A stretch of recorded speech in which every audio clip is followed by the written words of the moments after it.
अस्सलाम वालेकुम किसान दोस्तों, उम्मीद है आप सब खैरियत से होंगे। मेरा नाम है जहांगीर। चंद दिन पहले मैंने एक वीडियो बनाई थी जिसमें ग्रीन ट्रैक्टर स्कीम के लिए अप्लाई करने का तरीकाकार बताया गया था। तो उस वीडियो में कमेंट्स करके कुछ किसान दोस्तों ने सवालात पूछे, तो उनमें से कुछ चंद अहम सवालात के जवाब मैं इस वीडियो में देने की कोशिश करूँगा। तो सबसे पहले हम देख लेते हैं कि ग्रीन ट्रैक्टर स्कीम के लिए कौन कौन सी शराइत रखी गई हैं। तो सबसे पहली शर्त तो ये है कि आपके पास 1 एकड़ से 50 एकड़ तक ज़मीन होनी चाहिए। अगर 50 एकड़ से ज़्यादा ज़मीन है तो आप इस स्कीम में शामिल होने के अहल नहीं है।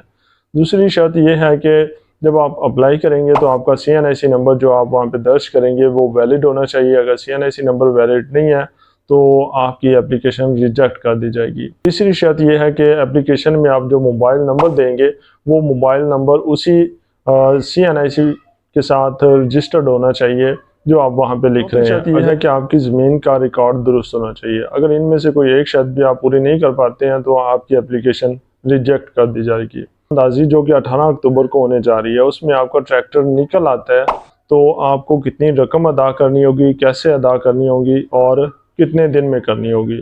तो 18 अक्टूबर को कुरानदाजी होने के बाद अगर आपका ट्रैक्टर निकल आता है तो आपको 30 दिन के अंदर ट्रैक्टर की रजिस्ट्रेशन फ़ीस और बकाया रकम मतलब 10 लाख रुपए जो गवर्नमेंट अदा करेगी, उसके अलावा रजिस्ट्रेशन फ़ीस और बकाया रकम जो है वो आपने अदा करनी होगी। मिसाल के तौर पर अगर ट्रैक्टर की कीमत 30 लाख रुपए है, उसमें से 10 लाख रुपए गवर्नमेंट अदा करेगी और बकाया 20 लाख रुपए प्लस रजिस्ट्रेशन फ़ीस ये आपने अदा करनी है।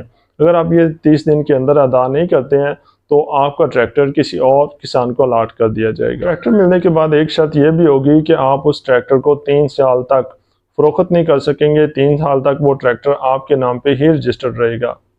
तो दोस्तों, उम्मीद है ये वीडियो आपके लिए हेल्पफुल साबित होगी। अगर मज़ीद कोई सवाल है तो वो आप कमेंट्स में पूछ सकते हैं, मैं आपको कमेंट्स में ही उसका जवाब देने की कोशिश करूँगा।